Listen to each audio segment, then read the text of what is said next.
Hello friends, எல்லாருக்கும் வணக்கம். எல்லோரும் எப்படி இருக்கீங்க? நல்லா இருக்கீங்களா? நாங்களும் நல்லா இருக்கோம். இன்றைக்கி நம்ம சேனலில் என்ன வீடியோ பார்க்க போகிறோம்னா, ஒரு டே இன் மை லைஃப் வீடியோ தான் நம்ம பார்க்க போகிறோம். இந்த வீடியோ எப்போ எடுத்ததுன்னு பார்த்தீங்கன்னா, திங்கட்கிழமை எடுத்த வீடியோங்க. அதுதான் நான் இன்றைக்கி உங்கள் கூட எடிட் பண்ணி ஷேர் பண்ணுறேன். இப்போ வீடியோக்குள்ளே போகலாமா? அதுக்கு முன்னாடி நம்ம சேனலை பார்த்துட்டு நிறைய பேர் சப்போர்ட் பண்ணுறீங்க, சப்ஸ்கிரைப் பண்ணுறீங்க. எனக்கு சப்போர்ட் பண்ணி சப்ஸ்கிரைப் பண்ணுற எல்லாருக்குமே ரொம்ப ரொம்ப நன்றிங்க. திங்கட்கிழமை காலையில் இருந்து தான் வீடியோ எடுக்கவே ஸ்டார்ட் பண்ணேன். காலையில் எந்திரிச்ச உடனேயே முகில் வந்து ஃப்ரிட்ஜை ஓப்பன் பண்ணி ஒரு பால் பாக்கெட் இருந்ததா, அதை எடுத்துகிட்டு வந்து எனக்கு பால் வேணும்னு கொடுத்துட்டான். சரிடா பால் காய்ச்சி தரேன்னு சொல்லிட்டு பாலை காய்ச்சி அதில் கொஞ்சம் வெல்லம் மிக்ஸ் பண்ணி கொடுப்பேன். இப்போல்லாம் இந்த குலைமலைக்கான்னு சொல்லிட்டு ஒரு வெல்லம் கிடைக்குது. அந்த தென்னை மரத்தில் இருந்து பண்ணுவாங்க, ஒரு கருப்பட்டி மாதிரி. அது நல்லா இருக்குது, டேஸ்ட்டு சூப்பராக இருக்குது. இங்கே ப்ரௌனேயில் உள்ளவங்க அது வேணால் ட்ரை பண்ணி பாருங்களேன், குழந்தைங்களுக்கு பாலோட இல்லைன்னா ஸ்வீட் பண்ணுறதுக்கு. இப்போ நான் அதுதான் கொஞ்சம் நல்லாவே யூஸ் பண்ணிகிட்ருக்கேன். பசங்களுக்கு பேன் கேக் பண்ணுறதா இருக்கட்டும், எந்த ஸ்வீட்டாக இருந்தாலும் அந்த கருப்பட்டி தான் யூஸ் பண்ணிகிட்ருக்கேன். ஏன்னா அது கோகோனட் ஃப்ளேவரில் ரொம்ப நல்லா இருக்குது. பாலோட கலந்து கொடுத்தாலுமே நல்லா வந்து குடிக்கிறாங்க. ஸோ அதை தான் கலந்து காலையிலேயே ஆளுக்கு ஒவ்வொரு கிளாஸ் வந்து கொடுத்தேன். ஸோ இப்போ ஒரு வாரம் ஸ்கூல் லீவ் விட்ருக்காங்கன்னு சொல்லியிருந்தேன் பார்த்தீங்களா, நல்லா ஜாலியாக தூங்கிட்டுருக்கோம் எல்லாருமே. ஹஸ்பண்டை தவிர நானும் பசங்களும் நல்லா தூங்கிடுவோம். காலைல ஒரு 7:30 போல் தான் நானே வந்து எந்திரிப்பேன். லேட்டாக தான் பிரேக்ஃபாஸ்ட் பண்ணவே ஸ்டார்ட் பண்ணுவேன். ஏன்னா பசங்களுக்கு ஸ்கூல் இருக்கும்போது காலையிலேயே சீக்கிரம் எந்திரிப்போமா, நிறைய தூக்கம் அப்படியே மிஸ் பண்ணுற மாதிரியே இருக்கும். எப்படா லீவ் வரும், காலையில் கொஞ்சம் தூங்கலாம் அப்படின்ற மாதிரியே தோணிகிட்டே இருந்தது. கரெக்டாக இந்த ஒரு வாரம் லீவ் விட்டது ரொம்ப வசதியாக போயிடுச்சு எனக்கு. ஹஸ்பண்டும் எழுப்ப மாட்டாங்க, தூங்கட்டும்னு விட்டுருவாங்க. ஏன்னா மற்ற நாளெல்லாம் நம்ம சீக்கிரம் எந்திரிக்கிறோம் பார்த்தீங்களா, அதனால். ஆனால் அவர் டான்னு 6 மணிக்கெலாம் எந்திரிச்சிருவாருங்க. எந்திரிச்சு வாக்கிங் போகிறது, எக்ஸசைஸ் பண்ணுறதுன்னு அவர் வேலையை கரெக்டாக அவர் பார்த்துருவார். நான் தான் இப்போ வாக்கிங்கையும் விட்டுட்டேன், எக்ஸசைஸும் விட்டுட்டேன். வீட்டு வேலையை பார்த்துக்கிட்டு நல்லா சாப்பிட்றது, நல்லா தூங்குறதுன்னு லைஃப்பை என்ஜாய் பண்ணிகிட்ருக்கேன்னு வேணால் சொல்லலாம். கொஞ்சம் வெயிட்டும் போட்ட மாதிரி தான் இருக்குது. பசங்களுக்கு ஸ்கூல் ஸ்டார்ட் ஆன உடனே தான் கொஞ்சம் வெயிட் லாஸ் பண்ண ஸ்டார்ட் பண்ணணும்னு நினைக்கிறேன். ஏன்னா அப்போ காலையில் 5 மணிக்கெலாம் எந்திரிச்சிருவோமா, பசங்களை ஸ்கூல் அனுப்புனதுக்கப்புறமா எனக்கு கொஞ்சம் டைம் ஃப்ரீயாக தான் இருக்கும் காலையில். ஸோ அதனால் அந்த டைமில் எக்ஸசைஸ் பண்ணுவோம். இப்போ கொஞ்சம் நல்லா தூங்கிக்கிடுவோம் கிடைக்கிற டைம்லன்னு சொல்லிட்டு காலையில் நல்லா வந்து தூங்கிடுறது. ஸோ அன்றைக்கி பிரேக்ஃபாஸ்ட்டுக்கு என்ன பண்ணேன்னு பார்த்தீங்கன்னா, திணை அரிசியில் வந்து இட்லி தோசை மாவு அரைச்சி வச்சுருந்தேன். தோசையாச்சும் இட்லியாச்சும் ஊற்றிக்கலான்னு சொல்லிட்டு, அப்புறம் கருப்பு கொண்டக்கடலை ஊற வச்சுருந்தேன். அதை வச்சு ஒரு கடலைக்கறி மாதிரி பண்ணலான்னு சொல்லிட்டு, அந்த கடலைக்கறிக்கு தேங்காய் வேணும். அதுக்கு தான் அந்த தேங்காவை எடுத்து பிச்சுக்கிட்டு இருக்கேன். பிக்க முடியுதா பார்த்தீங்களா, அவ்வளோ ஸ்ட்ராங்காக இருக்குது. ப்ரௌனையில் கிடைக்கிற தேங்காய் பயங்கர பெருசாக இருக்கும். அது மட்டும் இல்லாமல் பயங்கர ஸ்ட்ராங்காக இருக்குங்க. உடைக்கிறதே பெரிய விஷயமா இருக்கும். ஏன்னா பயங்கர ஒரு பிரம்மாண்டமான தேங்காவாக இருக்கும். நம்ம வீடியோஸை ரெகுலராக பார்க்குறவங்களுக்கு தெரியும், அவ்வளோ பெருசாக இருக்கும். ஆனால் இந்த தேங்காயில் வந்து என்ன ஒரு இதுன்னு பார்த்தீங்கன்னா, அந்த முத்தலான தேங்காவாக இருந்துச்சுன்னு வைங்களேன், மோஸ்ட்லி இங்கே மார்க்கெட்டில் கிடைக்கிற தேங்காய் எல்லாமே முத்தலாக தாங்க இருக்கும். நம்ம ஊர் மாதிரியெல்லாம் இளந்தேங்காவெல்லாம் கிடைக்காது. இந்த முத்தலான தேங்காய் வந்து நம்ம அப்படியே உடச்சி கீறி மிக்சியில் அரைச்சி குழம்புக்கு யூஸ் பண்ண முடியாது. ஏன்னா அந்த தேங்காய்க்கு பின்னாடி வந்து ஒரு ப்ரௌன் கலரில் ஒரு லேயர் இருக்கும் பார்த்தீங்களா, அது வந்து ரொம்ப வந்து தின்னாக இருக்கும். அதோட நம்ம மிக்சியில் போட்டு அரைச்சோம்னா அந்த தேங்காய் வந்து ரொம்ப சக்கை மாதிரி ப்ரௌன் கலரில் மாறிடும். அதனால் அதுக்கு பின்னாடி உள்ள லேயரை வந்து கட் பண்ணி எடுத்துட்டு, அந்த வெள்ளையாக இருக்கிற லேயரை மட்டும்தான் அரைச்சி குழம்புல ஊற்றினா மட்டும்தான் குழம்பு வந்து நல்லாயிருக்கும். அதுவே ஒரு பெரிய வேலை. சில தேங்காய்லலாம் அது ரொம்ப ஹார்டாக இருக்குங்க. அது எடுக்கிறதே கொஞ்சம் கஷ்டமாக இருக்கும். வேறு வழி இல்லை, அதை எடுத்து தான் நம்ம குழம்பு வைக்கிற மாதிரி இருக்கும். ஸோ அதுதான் காலையிலேயே நான் அந்த வேலையை பார்த்துட்டு இருந்தேன். கொஞ்சம் தேங்காயில் அந்த பின்னாடி இருக்கிற லேயரை எடுத்து வச்சிடலான்னு சொல்லிட்டு. அப்புறம் பால் வந்து ஆற்றி ஆற வச்சுருந்தேன், சூடாக இருந்துச்சு. அதை பசங்களுக்கு ஒவ்வொரு கிளாஸ் கொடுத்துடலான்னு சொல்லிட்டு கொடுத்தேன். நல்லா வந்து குடிச்சுக்கிட்டாங்க. சில நாட்கள்லாம் எனக்கு ரொம்ப சோம்பேறித்தனமாக இருக்குங்க. அதுவும் இப்போ சொல்லவே வேணாம், அவ்வளோ சோம்பேறித்தனமாக இருக்குது. முன்னாடியெல்லாம் நான் வீட்டு வேலை அவ்வளோ பிரிஸ்காக பார்ப்பேன். ஃபுல் டே வேலை கொடுத்தாலும் பார்த்துட்டே இருப்பேன். எனக்கு வந்து இந்த வீட்டு வேலை சலிக்கவே சலிக்காது, அப்படி நான் வேலை பார்த்துட்ருப்பேன். ஆனால் இப்போ என்னன்னே தெரியல, ஒரு கொஞ்சம் மாதமாக இப்போ 2 மந்த்ஸாகவே வீட்டு வேலை பார்க்குறதுக்கு எனக்கு ரொம்ப சோம்பேறித்தனமாக இருக்குது. சில டைம் வீடியோ எடுக்கவே ரொம்ப சோம்பேறித்தனமாக இருக்கும். முன்னாடியெல்லாம் நான் எல்லா ஆங்கிள்லையுமே வச்சு வீடியோ எடுப்பேன், கிச்சனில், ஹாலில், அதுக்கப்புறமா நான் குக் பண்ணுறது எல்லாமே. ஆனால் இப்போ நானே ஒரு சில வீடியோஸ்களெல்லாம் நான் பார்க்குறேன், என்னையை நான் ஃபோக்கஸே பண்ணாமல் சும்மா ரெசிபீஸ் மட்டும் வீடியோ எடுப்பேன். அப்போ எனக்கு ரொம்ப சோம்பேறித்தனமாக இருக்கும். ஏன் இப்படி இருக்குது அப்படின்ற மாதிரியே வந்து எனக்கு தோணிகிட்டே இருக்கும். நானும் ஆக்டிவாக இருக்கணும்னே நினச்சிட்டே தான் இருப்பேன். பட் ஆக்டிவாகவே இருக்க முடியல, ரொம்ப சோம்பேறித்தனமாகவே இருக்குது. இந்த சோம்பேறித்தனத்துலேருந்து வெளியில் வர்றதுக்கு ஏதாவது டிப்ஸ் இருந்தால் கண்டிப்பாக எனக்கு வந்து ஷேர் பண்ணுங்கள். நான் ஏன் இப்படி இருக்கேன் அப்படின்ற மாதிரி மாதிரியே யோசிக்க வந்து ஆரம்பிச்சுக்கிட்டே இருக்கேன். இப்போ கொஞ்சம் பரவாயில்ல. ஐயோ வினிதா இப்படி ரொம்ப சோம்பேறித்தனமாக இருக்காத, ஏதாவது ஒரு வேலை பாரு. ஏன்னா சோம்பேறித்தனமாக இருந்தோம்னு வைங்களேன், ஒன்று தூங்க தோணுது, இல்லைனா சும்மா உட்காந்து ஃபோன் நோண்ட தோணுது, இல்லைனா தேவையில்லாத விஷயங்களை யோசிச்சுட்டே இருக்கணும்னு தோணுது. இது 3மே பண்ணவே கூடாது. சும்மா ஃபுல் டே வந்து பெட்டில் படுத்தே இருக்கக்கூடாது. ஃபோன் நோண்டுறது ரொம்ப தப்பு. ஃபுல் டே நம்ம ஃபோன் நோண்டிட்டு இருந்தோம்னா நமக்கு தலைவலி தான் வரும். ஃபோனை பார்த்துட்டே இருந்தோம்னா கண்ணு ப்ராப்ளம் ஆகும். இல்லைனா தேவையில்லாத விஷயங்களை யோசிச்சோன்னா அதுக்கு மேலே வந்து ஸ்ட்ரெஸ் ஆயிரும். ஒரு விஷயத்தை யோசிக்க போய் இன்னொரு விஷயத்தை யோசிச்சு இந்த ஓவர் திங்கிங்கில் போயிடுவோம். ஸோ பெண்கள் வந்து பண்ணவே கூடாத விஷயங்கள்ல இந்த 3 விஷயங்கள், இதை 3ஐயுமே வந்து பண்ணாதீங்க. வீட்டில் ஏதாச்சும் ஒரு வேலை இருந்துச்சுன்னா இழுத்து போட்டு பண்ணுங்கள். அதுக்காக எப்போவுமே வேலை பார்த்துட்ருக்கேன்னு சொல்ல முடியாது. நமக்கும் ரெஸ்ட்டு வேணும், ரெஸ்ட்டு எடுத்துக்கணும். ஆனால் தேவையில்லாத விஷயங்களை வந்து பண்ணுறது தப்பு. அதில் இந்த 3 விஷயம் அதை தான் நான் இப்போ கொஞ்ச நாளாகவே பண்ணிகிட்ருக்கேன். ஏன் இப்படி பண்ணுறேன்னா அதை வேற யோசிச்சுட்ருக்கேன். ஐயோ வினிதா அப்படி இருக்கக்கூடாது, அதிலேருந்து மீண்டு வான்னு சொல்லிட்டு இப்போ பேக் டு நார்மல்ன்ற மாதிரி இப்போ ஓரளவுக்கு கொஞ்சம் அந்த சோம்பேறித்தனத்துலேருந்து வெளியில் வந்துட்டேன். உங்களுக்கு இந்த மாதிரி தோணியிருக்கா? நீங்களும் இந்த மாதிரி இருந்திருக்கீங்களா அப்படின்றத வந்து கமெண்ட்டில் வந்து ஷேர் பண்ணுங்கள். ஸோ அந்த கடலைக்கறிக்கு அந்த தேங்காவை வந்து நல்லா அந்த ஒயிட் லேயரை மட்டும் எடுத்துட்டு மிக்சியில் வந்து கொஞ்சம் பூண்டு கொஞ்சம் இஞ்சி போட்டு அரைச்சி வச்சுருந்தேன். இஞ்சி பூண்டு பேஸ்ட்டு முதல் நாள் அரைச்ச பேஸ்ட்டில் கொஞ்சம் பேலன்ஸ் இருந்தது மிக்சியில். அதை ஃப்ரிட்ஜில் வச்சுருந்தேன்னா அதனால் எக்ஸ்ட்ரா இஞ்சி பூண்டு வந்து சேர்க்கலை. தேங்காய், சீரகம், சோம்பு ஒரு டேபிள் ஸ்பூன் போட்டு அரைச்சி வச்சுட்டேன். இதுதான் பார்த்திங்கன்னா கடலைக்கறிக்கு ஒரு முக்கியமான பேஸ்ட்டு. கடலைக்கறி வந்து 2 டைப்பாக பண்ணலாம். இந்த கேரளா ஸ்டைல் படிலாம் பண்ணோன்னா மசாலா வதக்கி அரைப்பாங்க. வெங்காயம், இஞ்சி, பூண்டு, தக்காளி, தேங்காய் இதெல்லாமே போட்டு கடாயில் ஒரு டேபிள் ஸ்பூன் ஆயில் போட்டு அதில் வதக்கிட்டு அதிலே மசாலா, மல்லிப்பொடி, மிளகாய் பொடியெலாம் போட்டு அதெல்லாம் வதக்கி அரைச்சி அதுக்கப்புறமா வந்து அந்த கடலைக்கறியில் மிக்ஸ் பண்ணுவோம். இது வந்து வதக்காமல் பச்சையாகவே அரைச்சி அப்படியே பண்ணுறது. நம்ம சிக்கன் கறியெல்லாம் பண்ணுறோம்ல அதே மாதிரி தான். ஸோ இது வந்து கொஞ்சம் ஈஸியான ஸ்டெப்பாக இருக்கும்னு சொல்லிவிட்டு அதான் வந்து பண்ணேன். ஏன்னா காலையில் பிரேக்ஃபாஸ்ட்டு சீக்கிரமாக சாப்பிட்ணும் இல்லையா? எந்திரிச்சதே 7:30 மணி. அதுக்கப்புறம் ரெஃப்ரெஷ் ஆகி சமைச்சு சாப்பிட்றதுக்குள்ளேயும் 10-11 மணி ஆயிடுது. அதனால் கொஞ்சம் சீக்கிரம் பண்ணலான்னு இந்த மெத்தட் தான் பண்ணேன். குக்கரில் வந்து எண்ணெய் ஊற்றிட்டு பட்டை, கிராம்பு இதெல்லாமே போட்டுட்டு வெங்காயம், பச்சை மிளகா, கருவேப்பிலெல்லாம் போட்டு வதக்கிற வேண்டியதான். அதுக்கப்புறமா தக்காளி போட்டு வதக்கிட்டு அப்புறம் நம்ம அந்த அரைச்சி வச்சுருக்க அந்த தேங்காய் பேஸ்ட்டு இது எல்லாத்தையுமே வந்து போட்டு மிக்ஸ் பண்ணிவிட்டு அப்புறம் அந்த கருப்பு சுண்டல் அதை போட்டு தண்ணி ஊற்றி நம்ம ஒரு 4-5 விசில் விட்டோம்னா சூப்பராகவே வந்து கடலைக்கறி வந்து ரெடி ஆயிரும்.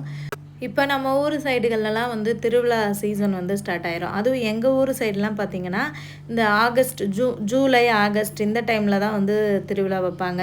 அதாவது இந்த தமிழ் மாதம்லாம் பார்த்திங்கன்னா ஆவணியில் தான் வந்து எங்கள் ஊர்லலாம் வந்து திருவிழா வைப்பாங்க.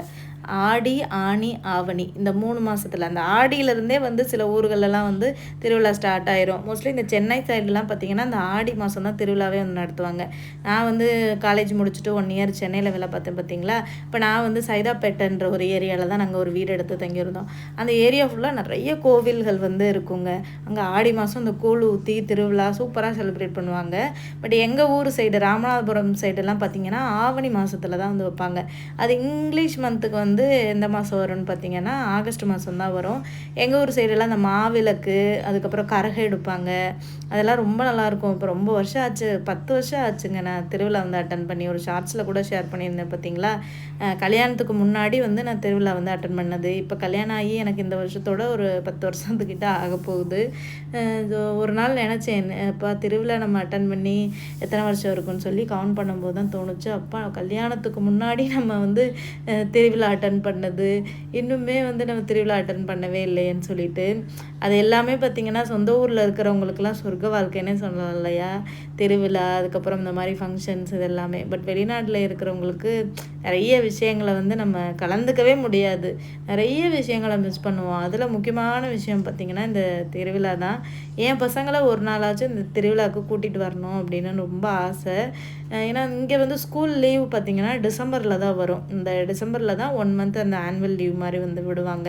இடையிலலாம் பார்த்திங்கன்னா சும்மா இந்த 1 வீக்கு, அதுக்கப்புறமா ஒரு 15 டேஸ் அப்படி தான் விடுவாங்க. இந்த ரம்ஜான் டைமில் ஒரு 15 டேஸ் லீவ் கிடைக்கும். மற்ற நாட்கள்லாம் பார்த்திங்கன்னா இந்த மாதிரி 1 வீக் தான் கிடைக்கும். ஸோ இந்த 1 வீக் லீவ்லலாம் ஊருக்கு வந்துட்டு டக்குன்னு திரும்ப வர முடியாது.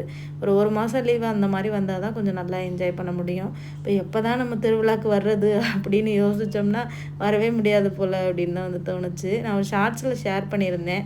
அப்போது ஒரு சில பேர் மலேசியாவிலேருந்து கமெண்ட் பண்ணியிருந்தீங்க. மலேசியா, சிங்கப்பூர்லலாம் திருவிழா இருக்கும், கோவில் திருவிழாலாம். உங்களுக்கு லீவு கிடச்சிதுன்னா நீங்கள் அங்கே வந்து அட்டென்ட் பண்ணலாம் அப்படின்ற மாதிரிலாம் வந்து சொல்லியிருந்தாங்க. என்ன பண்ணுறதுங்க, வெளிநாடு வாழ்க்கையில் நிறைய விஷயங்களை சாக்ரிஃபைஸ் பண்ணுற மாதிரி தான் இருக்கும். ஆனால் மலேசியா, சிங்கப்பூர் வந்து பரவாயில்லங்க. நம்ம தமிழ்நாடு மாதிரியே தான் இருக்குது. இந்த சிங்கப்பூர்லலாம் ஒரு சில யூடியூப் சேனல்கள்லாம் பார்ப்பேன். நிறைய இடங்கள்ல நம்ம ஊர் மாதிரியெல்லாம் கோவில்கள், கோவில் திருவிழா, கும்பாபிஷேகம், அன்னதானம், அப்புறம் அங்கே உள்ள கடைகள்லாம் பார்த்திங்கன்னா நம்ம ஊர் மாதிரியே தமிழ் கடைகள், அதுக்கப்புறமா நிறைய நம்ம ஊரில் கிடைக்கிற ட்ரெஸ்ஸஸ் எல்லாமே கிடைக்கும். சேரீலேருந்து சுடிதார்லேருந்து எல்லாமே. பட் இங்கே புரோனை பார்த்திங்கன்னா அந்த மாதிரி நம்ம ஊர் ட்ரெஸ்ஸு கிடைக்கிற மாதிரியான கடைகள்லாம் நிறைய இருக்காது. ஒரே ஒரு கடையில் மட்டும் இந்த சுடிதார் சாரி எல்லாம் கிடைக்கும். அதுவுமே ரொம்ப ரேட் அதிகமாக இருக்கும். ஆனால் சிங்கப்பூர், மலேசியாலலாம் பார்த்திங்கன்னா ரேட் ஓரளவுக்கு பரவாயில்லாமல் தான் இருக்குது. இப்போ ஒரு சுடிதார் கூட ஒரு $10, $20 அந்த மாதிரிக்குள்ளே எடுத்துடலாம் போல். பட் இங்கே பார்த்திங்கன்னா விலை வந்து கூட தான்.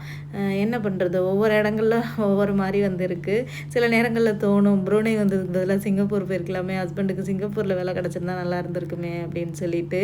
என்ன பண்ணுறது, இக்கரைக்கு அக்கறை எப்போவுமே பச்சையாக தான் இருக்குன்னு சொல்லுவாங்க தெரியுமா? அந்த மாதிரி தான் சில நேரங்களில் தோணும். பட் நமக்குன்னு தலையெழுத்து எங்கே எழுதியிருக்கு, எங்கே நம்ம வாழணும் அப்படின்றது அது நமக்கே தெரியாது. நமக்கே எழுதப்பட்ட விதின்னு கூட சொல்லலாம் இல்லையா?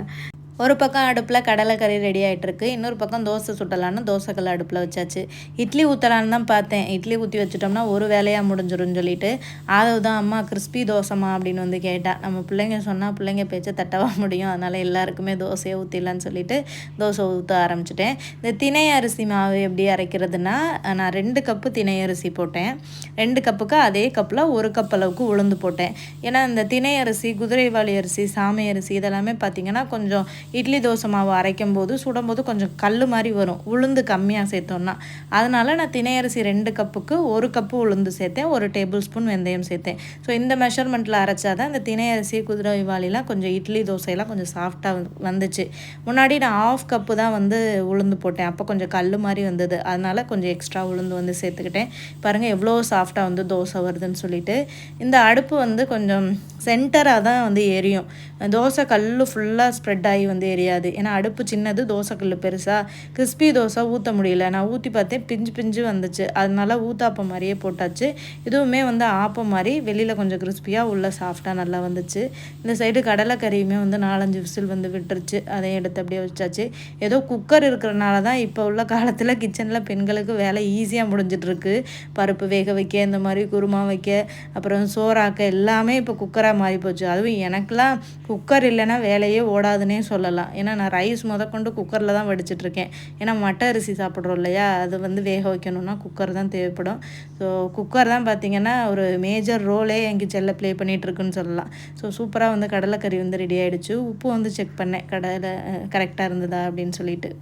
ஃபைனலாக கொஞ்சம் புதினா கட் பண்ணி வந்து போட்டாச்சு. வீட்டில் அந்த புதினா செடி வச்சுருக்கிறனால கடையில் புதினா வாங்கியே ரொம்ப நாட்கள் ஆகிடுச்சு.